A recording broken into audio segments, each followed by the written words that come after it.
Hi, and welcome to Lesson 6 of our 12-lesson e-course or resource guide on how to give your child a classical Christian education at home. And you'll recall that last time we introduced the classical trivium as the basic methodology for a classical education and actually a biblical education, or a biblical methodology. If you'll look up Proverbs 2:6, you're going to find all three of those basic elements of the trivium in one little verse there: grammar, dialectic, and rhetoric. And we're going to postpone the study of grammar for a little bit later in the course. And you'll recall that last time we spent some extra time on the dialectic, logic. And this time we're going to focus more on the rhetoric phase of the trivium. Rhetoric as a foundational life skill. And our lesson objective will be to explain the practical applications of rhetoric in everyday life and how valuable they can be for you and your children. Well, first of all, what do these four incidents have in common? Number one, a candidate for state legislature leans back in his chair at a meeting of the local PTA. Suddenly, the moderator shoots him an icy glare. What do you plan to do about the education funding problem, Mr. Smith? Number two, there he is again, your toughest competitor, smiling at you from the local business news. For the third time in 6 months.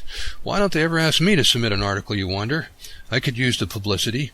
You overlook the fact that your competitor took the initiative to submit the article at no charge. Number three, a local businessman reads an invitation to deliver the luncheon address at his local Rotary Club. For a moment he is seized by a panic attack and the temptation to be regrettably out of town on the date in question. Number four, for months you have been practically begging for the opportunity to make a presentation to an important potential business client. Now you're at the door and your hands break out in a cold sweat. You feel your throat constricting and a sudden urge to turn around and walk the other way. So what do these four incidents have in common? They are all situations that most of our children will encounter at one time or another in their journey through life. All of them call for skillful use of the art of rhetoric. When their moment arrives, will they be ready? If you're like me, you came up through the public school system and are probably ill-prepared for these kinds of situations. As we have seen, John Dewey's progressive model transformed education away from an emphasis on critical thinking and communication skills needed to develop an integrated view of the world. Instead, knowledge was chopped up into subjects, presented in isolated classes, with the end of each session punctuated by a bell. No longer was the purpose of education to equip children for their unique role as soldiers to advance the kingdom of Christ and the Great Commission. Instead, children were taught to think just like everybody else and respond in instant obedience whenever the bell sounded. This is the model citizen desired by the state, malleable to its purposes, endowed with an idolatrous form of patriotism, and thus ready to sacrifice everything for the wars of the state. To enforce the desired uniformity, it is necessary to separate the child from the sanctuary of his family as early in life as possible, a sanctuary where individuality would be nurtured. This so-called free government school is the ideal vehicle for this choice, or for this purpose. There the child can be taught what to think, not how to think, and communicate his thoughts to others. And so, whatever rhetorical skills we now possess, we've had to learn in the school of hard knocks. Chances are good that our rhetorical armor has more than its share of chinks. But now you hold in your hands the power to make things turn out differently for your children. Skill in rhetoric is the hammer by which your child can break the shackles of the state's hypnotic control of their responses. In summary, here's why the formal study of rhetoric in the classical curriculum is so important in the academic training of your children. 6 points. First, we all enter the world with an ability and need to communicate. The most important steps in rhetorical training were accomplished in the first 2 years of your life when you learned to speak. From speaking, then on to reading and writing, to artistic expression and appreciation, rhetorical situations have surrounded you throughout your life. Second, rhetoric is defined as the study of the communication arts, or as Aristotle puts it, the art of finding the possible means of persuasion in reference to any given situation. But in many ways, rhetoric defies definition, and justly so. If you undertook a study of communication and didn't come away impressed with the subtle shades of interpretation and expression present even in everyday conversation, you would have studied very superficially indeed. Third, when students reach the later years of high school, their thoughts often turn to relationships. From relationships, they naturally incline also to art and poetry and an appreciation of the higher, more subtle forms of communication. Having completed their dialectic training and having solved the greater problems of the world to their own satisfaction, they turn naturally to the environment in which they live, an environment teeming with life. They long to express themselves in the creation of art, music, and poetry, the fine arts. So taking advantage of this natural inclination, the classical method of instruction seizes the later high school years as a perfect time to instruct students in the finer points of rhetoric. Fourth, rhetorical training at this point in a student's education emphasizes the activities of public speaking and writing. Starting from first principles, the components of every communication situation, we build up a grid for understanding communication. This helps the student develop skills and a system that takes his powers of persuasion to the next level. Many students are being taught now a Christian worldview in an increasingly hostile cultural environment. It is therefore imperative that we develop an ability to articulate and to defend the truth that employs all the skills of communication available. Fifth, the worldview presented in the Christian faith has found many of its most influential and lasting forms in the hands of those trained in rhetorical arts. From Augustine and his City of God to Chrysostom, which means in Greek golden-tongued, to John Calvin and Martin Luther during the Protestant Reformation. The great teachers of the faith have been men of rhetoric.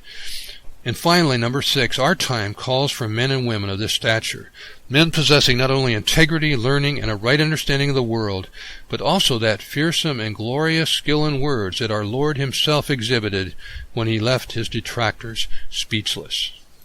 Logic and rhetoric. So let's test your understanding. This time with 5 multiple choice questions. Rhetoric involves A, speaking, B, writing, or C, both. 2, classic or basic training in rhetoric occurs when the student is A, a college freshman, B, a baby, or C, a sophomore.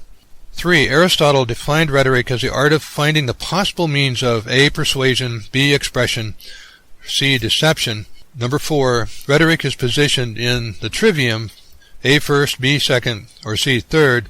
Number 5, training in rhetoric began A with the Reformation, B with the ancient Greeks, or C with Augustine.